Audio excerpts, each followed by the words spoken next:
Hey,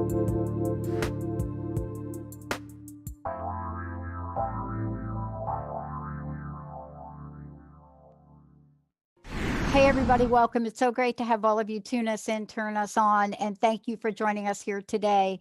Nancy Landrum is joining me today. This is a topic, she is an expert in this field. And if there was one thing that we have to learn during this pandemic, during this crisis, is the power of listening and the power of listening with empathy. We are hearing across the board what's happening in families, what's happening in the workplace, what's happening between friends, what's happening between family. And if there was ever a time where this skill we had to learn was at the top of the list, I don't think we've had the, let's just say, awareness or wherewithal to prioritize levels of listening and listening. And Nancy, for those of you that may have heard her, she is a fantastic relationship coach. Her show, Relationship Rehab Show, Recovering Happiness in Your Love, and beyond your everyday romantic ability, it's powerful to see her work and what she does to bring people together in a way that builds on the level of love and commitment and connection. And she has been doing this for decades, and she is an expert in this field. But beyond that, Nancy is somebody that has lived through it. So whether you're reading her books or whether you're thinking about anger and what to do with it, this is the person that could help you and could help your family. Today, one of the most important conversations we could have is the power of listening with empathy. Nancy, great topic. Thank you. I firmly believe that after food and air and water and shelter, the number one emotional need that each of us has is to have at least one person in the world who's willing to listen to us and hear, perceive, see us who we really are. Not necessarily agreement. We don't need people to agree with us, just yes people around us. We just need people to hear with empathy who we are, what we're thinking, how we feel, what our needs are. It makes all the difference in the world. Yeah. I want to start by just naming the 5 levels of listening. Yeah, let's talk about it because, one of the things that I up close and personal have just gone through is trying to explain to a number of doctors and people what it is that's happening, what I need, and these 5 levels, when I looked at this, what I realized is I need to practice these not only in hearing, but in communicating. So tell us what these levels are. Well, the first level is just ignoring. When someone is trying to talk to you, but you ignore what they're saying, what they're not important to you. I can't think of anything that feels more disrespectful than trying to communicate and being ignored. The second level is pretending to listen, where your mind is on something else, but you're going through the motions, physical motions of acting like you're listening, but you're not really there. It doesn't take very long for most people to know that you're not really listening to them. It's true. And then the third level is selective listening, where we just hear what we want to hear, or we pick out certain pieces that are being said, but we're not aware of the whole message. So that tends to lead to a lot of misunderstandings. Often that's when fights get escalated because we hear our partner is angry about this, but they also want to resolve it. Well, all we hear is that they're angry. We don't hear their intention to resolve the problem. And then attentive listening is what we do when we're in a classroom or in a training, or where your intention is to understand every word that is said. That most frequently happens in training. It happens in business. But the level of listening that I'm talking about that can transform a relationship, can transform a person, is listening for the purpose of understanding the other, their point of view, why they think what they're thinking, why they feel what they're feeling. And it doesn't mean that I need to agree with them, but it's a level of listening that requires me to be fully present with that person on all levels. So I'm not just picking up the words they're saying, but I'm noticing their body language, their facial expression, their tone of voice. I'm understanding the feelings going on behind the words that are being said. Just recently, I happened to be coaching a couple and was teaching them this skill. And the partner was repeating back the words that his wife was saying, but he was missing. I'm going to reverse that. The wife was listening to the words that he was saying, but she wasn't picking up on the nonverbal clues. And as soon as I said, well, the thing they were talking about, or that he was talking about, is how it affects him when they fight, how he feels when they're fighting. Yeah. And she was repeating the words, but she had missed the nonverbal clues. And I said to her, when you look at the nonverbal cues, what do you see on his face? Okay. What are you picking up in his tone of voice? And she looked at him for a minute and she wasn't quite getting it. And I said, what I'm hearing is that fighting is desperately painful to him. And he really wants to learn how to stop that pattern between the two of you. And she was immediately in tears. You know, as soon as she recognized that, her heart had softened toward him. And, you know, she saw the deep pain that he was in whenever they fought, and how desperately he wanted to change that pattern. You know, I've gone through these 5 levels, and I wonder what the relationship is to each of them. And let's go over them for a minute, because you know, if you're in any one but number 5, you have the ability to move to 5, Yes, right? absolutely. Right? But this is really interesting about relationships, because let's say that I have no understanding of this, but you do, right? And you could pick up on, let's say, ignoring. Now, ignoring, let's talk about the range of this. Ignoring could be somebody's multitasking, you know, or they basically leave the room. I mean, Yes, how often does that happen? yes. Um, this is my question to you, because most of the time, I think, just like in your example, we don't know the impact. And can you talk about what the impact is and how we get to the place of understanding that even if we listen, it's okay not to agree? Well, let's use a few more examples. Yeah, let's. What does it take to listen with this level of empathy? It takes an adult, not a child. Mm, The child in me wants the focus of attention to be on me. The immature part of me only wants my own way, wants what I want from this relationship. And as long as I'm in that state inside of myself, I'm not capable of listening for the purpose of understanding. I have to set aside my own agenda, including my compulsion to correct the other or to give advice. I have to set aside that. I must listen with the intention to understand where the other person's coming from, their experience, their feelings, their point of view, their needs, and listening to that without getting defensive, you know, without trying to move them to agree with me. It also requires that I refuse to allow my codependent self to take on the burdens of the other.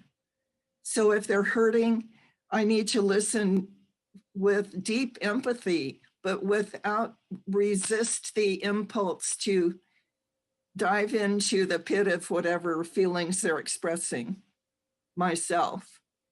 The best way I can explain it is to listen from a deeply caring but neutral place inside. It has great power. Hostage negotiators are trained to listen and repeat back what the criminal is demanding because it calms the situation down. I have a wonderful example of that. I was doing a teacher training a few years ago. I had 8 teachers in the class. I was giving them a new curriculum and teaching them how to teach it. And somewhere in the afternoon, one of the participants just went off on me, said I wasn't doing a good job, that I was acting very arrogantly toward them. You know, she went on for about, I don't know, 3 or 4 minutes. And it was interesting to me because this level of listening to help someone calm down had been such a pattern or a skill that had been reinforced in me over time. And I just went to this quiet place inside and began repeating back to her what she was saying. So you believe I'm acting arrogantly towards you? Yes. And she'd go on. And you think I haven't done a very good job of training you today? Yes. And she went on. Well, finally, she ran out of things to say. And I just said, I deeply apologize if I failed you in some way today. I did the best I could to prepare, but I may have fallen short of the mark. And I promise I'll take your feedback into consideration in the future. And we went on for the rest of the training.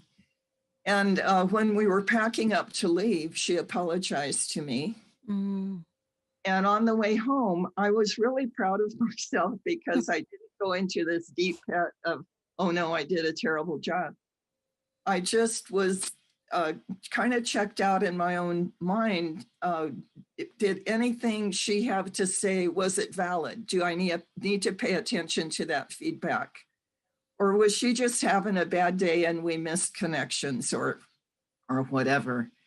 And then it occurred to me that I'd been teaching this skill to these couples that were going to teach the curriculum.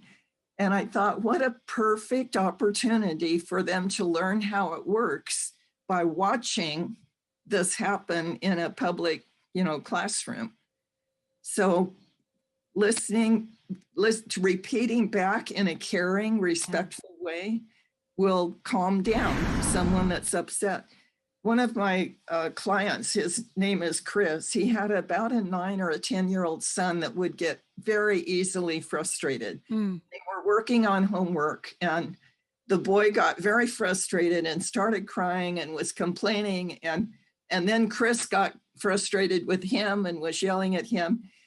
And Chris remembered what I told him about using this skill to calm down someone that's upset.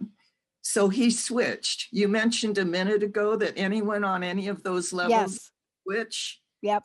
Well, he switched and began to listen with caring, repeating back what his son was saying, complaining about, I'm sorry, get rid of the dog here. Yeah. And Chris began to calm down. I'm going to put the dog out. Well, let's take a short break, everybody, because I love it when our animal friends jump in and want to say something about something so important. Let's take a short break, Benny. And when we come back, what we're going to talk about, first of all, is going to make sure if you want this exercise that we show you how to do it. When we come back, we're going to talk about what does it look like when you think you are connecting by giving a person an example of what's going on in your life. Is that connecting? Is that listening? What is that? Let's take a short break, everybody. We'll be right back.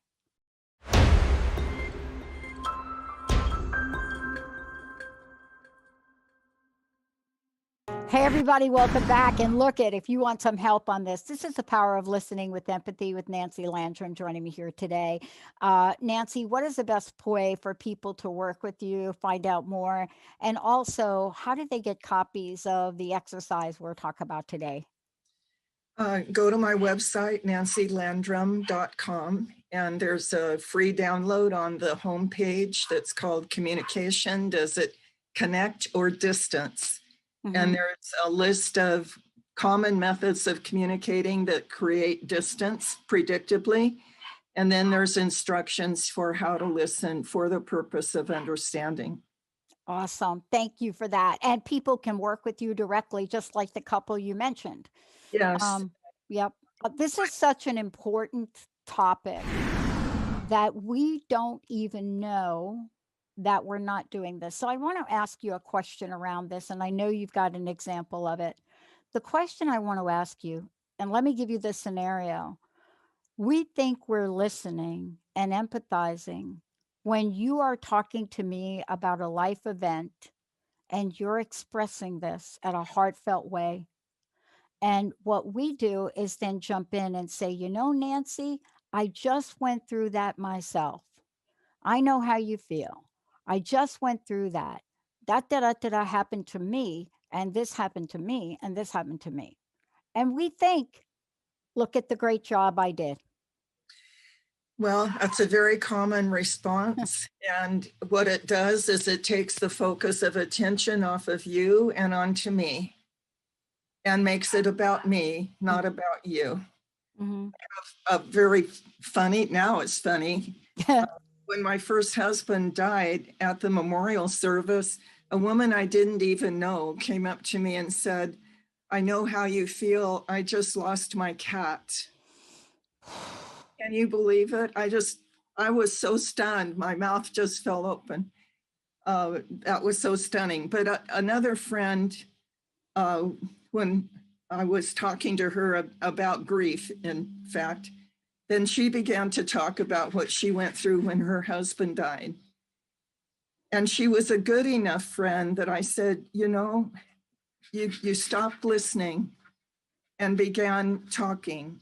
And people, in explaining what those who are in grief, experiencing grief, what they need, they mostly need to talk and be listened to with empathy.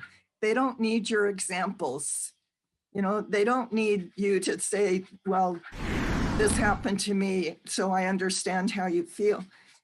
One of the best examples of empathy I've ever experienced was, again, shortly, just a few days after my first husband died.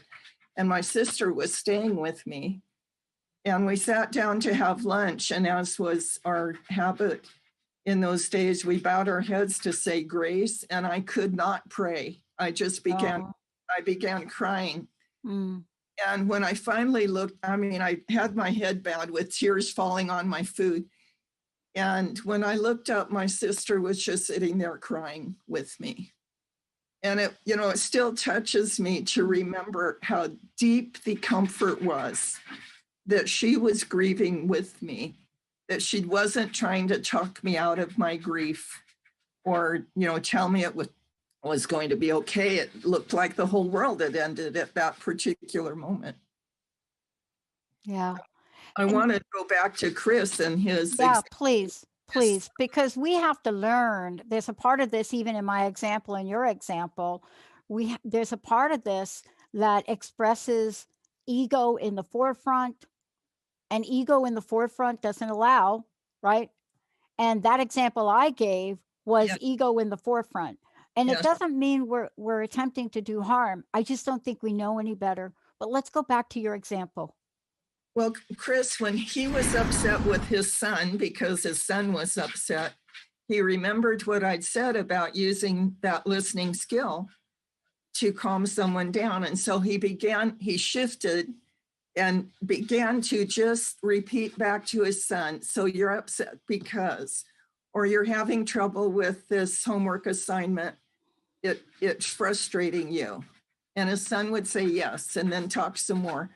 And gradually the upset level of his son came down and down until finally he wasn't upset anymore and he quit crying. And the interesting thing that Chris said about himself is that in that switch to listening to understand, he felt like he became the adult again rather than the child reacting like a child to a child's upset. I have another client currently whose son is 12, I believe, and he complains about everything. He's unhappy about everything. And he did an exercise that I frequently give parents for children, although it works just as good with adults. And it's called taking out the trash. And he just started asking his son, okay, what are you mad about? What else are you mad about? What are you sad about? What else are you sad about? What do you wish would change? What are you afraid of? And then finally they end up with, what are you glad about? And he said the first time he did this exercise with his son, his boy just kind of was perfunctory in his answers. But the second and third time he opened up more when he realized he wouldn't get in trouble for saying he was mad because his sister got more attention than he did, or he was mad because somebody at school was not treating him very well. It was like he got permission to say what he was angry about in the very respectful format. And his dad was willing to listen without giving advice, without judging him, without telling him he was wrong to feel that way. And an interesting thing happened because this kid has had it's been very impossible for him to admit when he's wrong about anything. Well, he did something to hurt his sister last weekend, and his dad found out about it, and he just went to the boy and he said, okay, now you tell me what needs to happen next. And this boy said, I guess I need to go apologize. And he had been totally unwilling ever to apologize about anything before. But what I said to my client is, you're helping him become emotionally literate. Yeah. So that he understands his feelings, he feels safe in expressing his feelings, and he knows that he's not going to be in trouble with you for expressing honest feelings. I love that story. It's very powerful. We're going to take a short break. When we come back, we're going to talk about the energy of those 5 levels and how we enact fight or flight. Fight or flight. It shows up. Are we willing to actually hear, listen, and empathize with someone without taking it personally? How do we do that? How does that communication look? And can we get to that neutral place inside? That's what Nancy's going to help us with. We're going to take a short break, everybody. We'll be right back.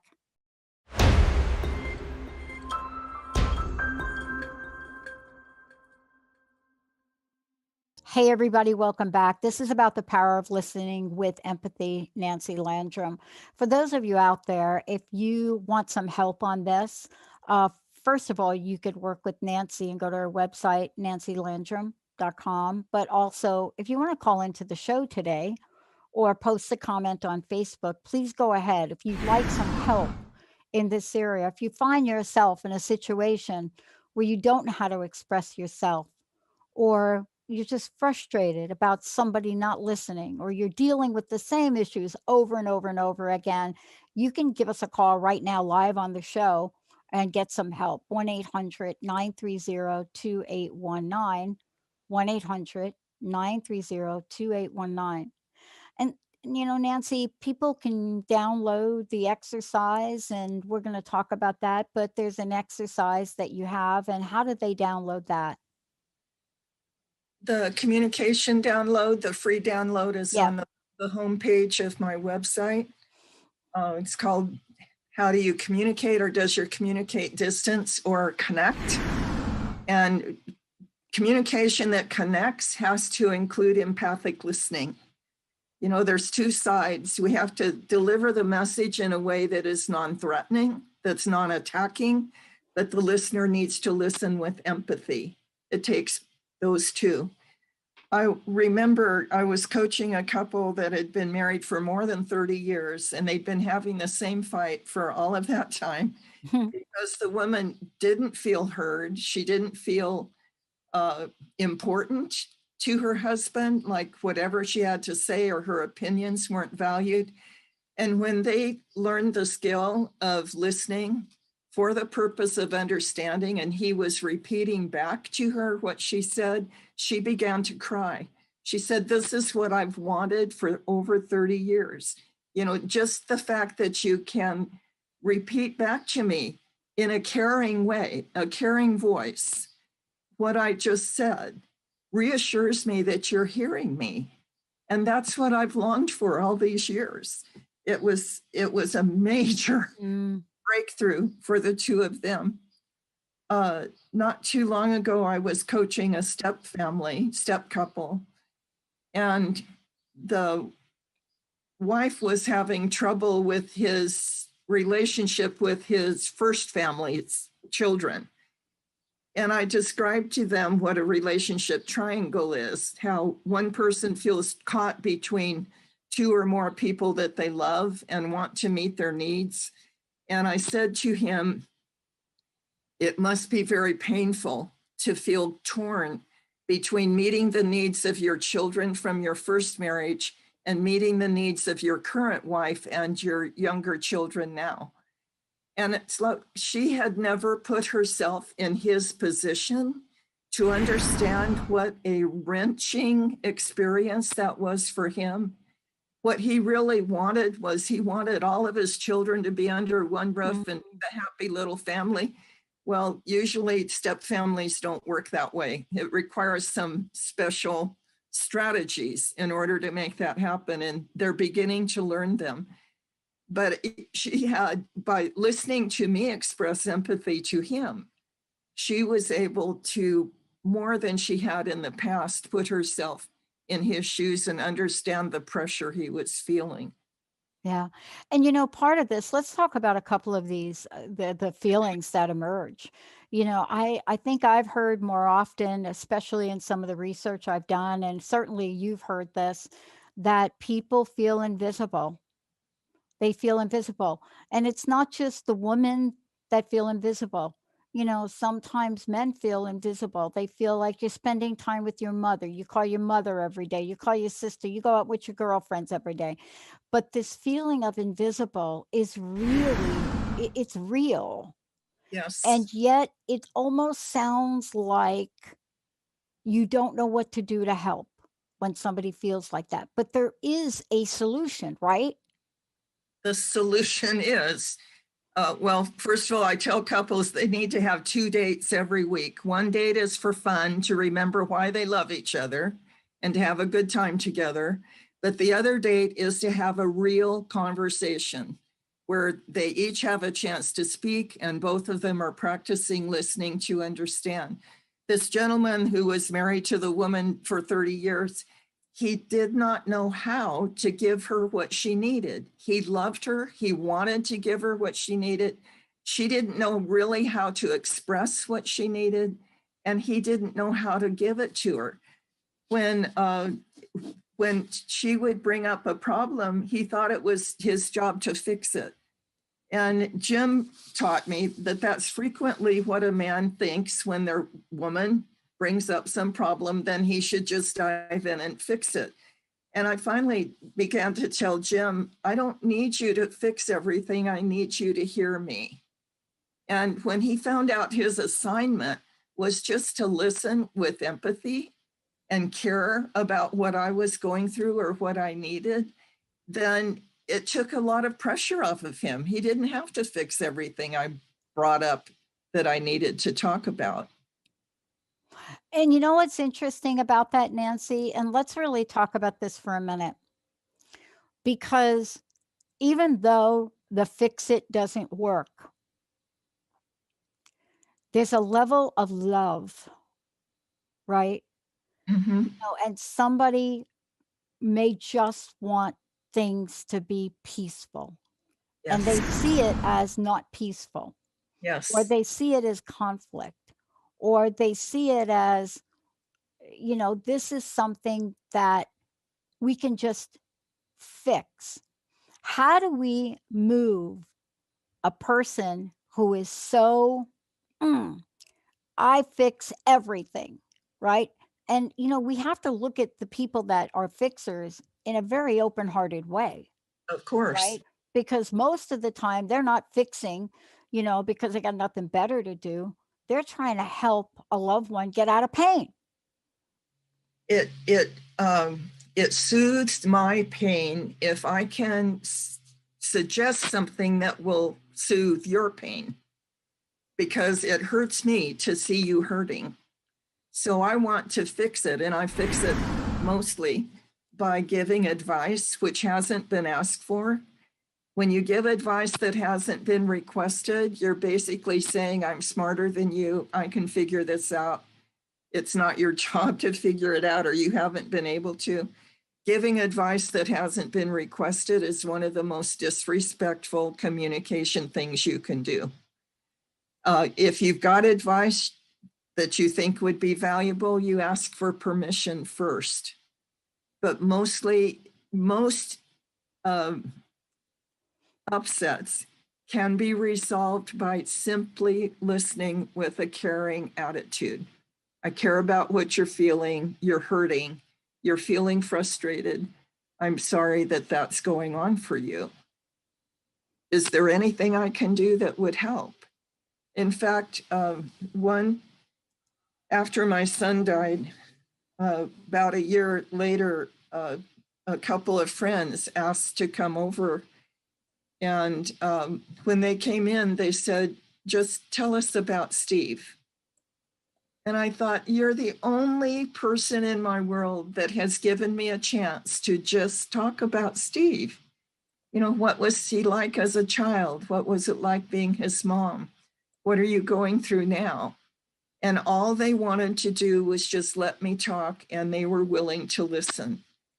It still is one of my favorite memories as far as someone who understood how valuable it was to just give a grieving person a chance to talk. We do not appreciate the value of that. Yes. And how can we express today what that feels like?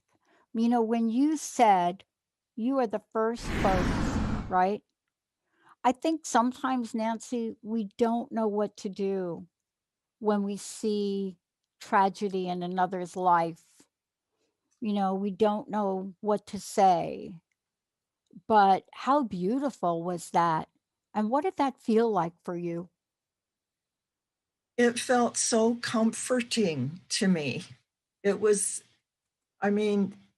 Steve was my son. I loved him. There were so many wonderful memories with him, and there was so much pain over losing him. And to have these good friends just be willing to sit there and listen and ask caring questions, not probing questions, just caring questions, meant so much. They weren't trying to fix it. They weren't trying to make my pain go away. And I would have shut it down somehow if that had been their motive. Mm. I want to be sure to cover, I thought of this after I wrote the outline for this Sure. Session. My younger son, I'm going to call him Paul Okay. for his sake. Yep. While my marriage was falling apart and my older son was becoming a drug addict, Paul just kind of put his head down and got himself through high school and got himself a job and enrolled in college, and then, went on to build his adult life. But when he hit his 20s, all of a sudden, all of the ways that he had been ignored while I was trying to take care of my marriage and trying to take care of my older son erupted in enormous amount of resentment and anger, because basically I ignored him. He took care of himself. He wasn't the problem child. And he was so angry that he made it very obvious. He did not want to be around me. And refused to speak to me for several years. And the first time we got together, he agreed to meet with me and tried to talk about this. I made the classic mistake. He was telling me what was causing so much hurt in him, and I responded by explaining what was going on with me during those years. I wanted him to understand where I had been during those years when he had been neglected. And he got up and left. Yep. And it took about another year before I understood my mistake, and I realized I wanted him to be the adult listening to me rather than me being the adult, the parent listening to his pain. And about over the next 5 years, every once in a while, we would have a phone conversation and he would recall this memory or that memory. And I had to listen with empathy, understanding where he was at that time, how those circumstances felt to him. He didn't need to hear my excuses. Yep. He didn't need to hear, he couldn't at that time understand where I was at the time. He needed me as his mother to understand how I had neglected him, how ignored he had been. And over the next 5 years, every once in a while, he would open up and we'd have this very deep conversation. And all I could do was listen with empathy. And he had some of his facts wrong, and it wasn't the right time to correct him. Mm-hmm. But over those years, as he went into deep sharing about his pain, and I was able finally to listen with deep empathy, our relationship began to heal. Yeah. Until now, we have a wonderful relationship and have had for the last several years. That's why you're a great coach in this arena, Nancy. That's why you're a great coach, because one of my mentors who passed away very abruptly, she said to me, Pat, you cannot take a person to a place you haven't gone. You can't do it. It's not, not a place where you can fully know or have a sense of what something's like. And, I got a sense of that. And because I was trying to, I had an attitude about people that weren't physically well. And then I became physically not well. Yeah. And so my whole perspective changed. And I thought to myself, I wish I could take back some of the things I've said. And I ended up making amends for a lot of things. Yeah. But you're a great coach because of what you had learned and then taught others, and then how you showed up. And so that's what makes a great coach. That's what makes somebody absolutely phenomenal to shorten the curve to help couples engage, or even if the couples are not meant to be together. You Right. get to that place in a loving way. I want to ask you a question because we haven't talked about this, but let's talk about this because you brought up your son. These things we're talking about are also applicable to friends and family. Absolutely. Yeah. Absolutely. Yeah. I have a friend right now who's in her 50s, and her son, who's in his 20s, is blaming his mother for everything wrong in his life and is not treating her very well and is pretty angry with her. And all she keeps trying to explain to him why she did this or why she did that, or, she's got this explanation or that explanation. And I'm saying to her, that's not what he needs. That's not going to help.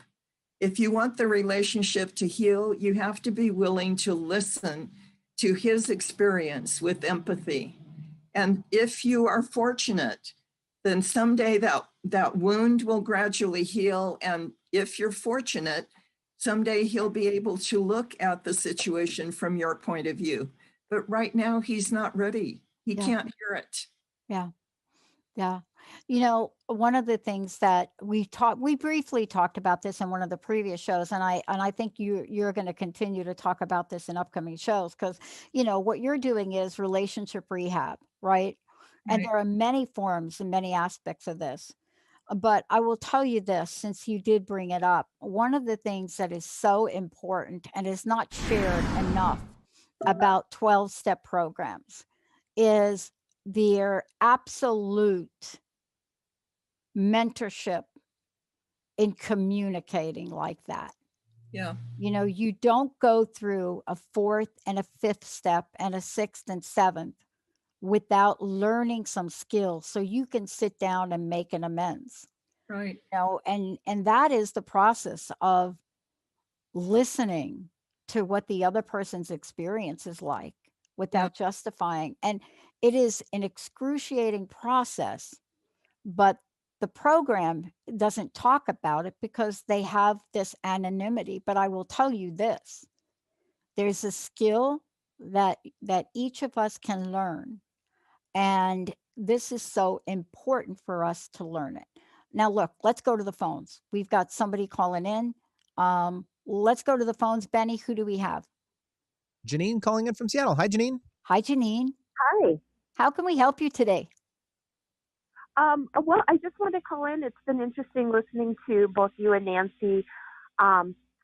One thing that I really resonated with me and something that I've been thinking a lot about especially over this last year, is something you brought up where someone will be talking to me and I will interject with my experience on that same topic. It makes me think of something and then I start going and I'm trying to catch myself more and not doing that and being present with that person. It's been hard though, because, I'm a Mhm. single mom. I don't see anybody. I don't talk to anybody. So when I do, I'm like very social and I just am excited to talk. So I'm trying to reel myself in. Let's get you some help from Nancy on that. First of all, I admire you for recognizing that's what you're doing and that it doesn't serve the other person very well. And the intention to reel yourself in, it's I kind of those immature impulses to make it about me rather than about you. I use the example of a small child running out into the street. You reel that child back in because you don't want the child to be hurt. So when you're talking to a friend, you make it your highest priority to listen to them. And that requires you to be in your adult self, not your immature self, to do that. And if you're very fortunate, your friend will learn by example what it means to be listened to at that deep level of empathy. And perhaps at a later appointment, a later interaction, your friend may be able to give you that same level Yeah. of listening with empathy. Yeah.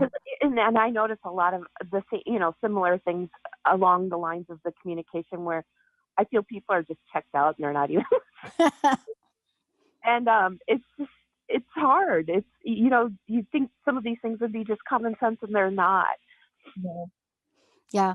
And, I want to encourage you, Janine, to give Nancy a call and talk about it more deeply because, I agree with Nancy. I mean, I admire your courage for calling in, but I also hear what you were saying about being a single mom and what that might feel like for you and what happens when you're just hungry for connecting, Yeah. and so that to me is that sense of wanting to connect, and then at the same time being in a place of humility and humbleness to be able to listen and empathize. I i think when you learn that, or you could work with Nancy on that, I think what you'll find, at least I have found this because I had the same the same thing going on with me at a point in my life. What I found when I learned the skill is my heart opened. Now, how weird is that when you're feeling a little bit lonely or alone and you just want people to connect with, but then you learn the skill and something happens to your heart and there's a different level of fulfillment. Do you see what I mean? I do. I really do. I What hope you'll call And, Nancy. and I probably do need to call Nancy anyways because I have a 13-year-old too. And Oh, hearing about some of the examples with the other parents and communication and just during COVID, it's been a lot harder, Man. being together 24/7. Oh, seriously, believe me, this is really the point of why we're doing the show, because we want to get you some help. Nancy, what's your phone number? How do people get a hold of you? Oh, Pat, I'm sorry. I have a business phone number and I don't have it memorized, but it's Okay. on my website. The phone number is on my website. You Yeah. can email me or phone me from that. Is it the 714 number? The 931. Yeah. Okay, so here's the number, 714-931-3910. Perfect. Got that? And you're absolutely right. I mean, I can't even imagine what it's like for you raising a child through these times. I mean, I hear it from my friends. I see, my, and I see it in godchildren, and I see it, but the reality is nobody knows what your experience is like but you. And I hope you contact Nancy, because you are at a pivotal point with your child. And boy, I think you guys could benefit immensely, Janine. So thank you for calling in today. Yes, thank you both so much for your time. I appreciate it. Yeah, boy. Ooh, boy, did you hit on something that I'm looking at myself. Thank you, Janine. Wow. Nancy, there's so much here, and you bring so much to the table. Thank you for today. What's your personal message? What do you want to leave us with? My favorite quote is by Mr. Rogers, and it says it all. Listening is the beginning of love. It's such a simple little pithy statement, but wow, it's got such depth to say that listening is the beginning of expressing love for you. That's deep. Yeah. I love that. Thank you. And people can go to your site, Nancy Landrum, LANDRUM.com. Yes. And there's ways to download things and information. And again, if you want to work with Nancy, or somebody else that could benefit from Nancy, 714-931-3910. Nancy, thank you for a fabulous show today. My privilege. I'm so grateful to have the opportunity to talk about this one particular skill, because it is so incredibly powerful. And I'll tell you, I think Janine nailed it. There are so many people that don't even know that they can get some relief by learning this as we go through COVID. Thank you. Nancy Landrum, I'm Dr. Pat, everybody. And I just want to say to all of you, reach out, get some help.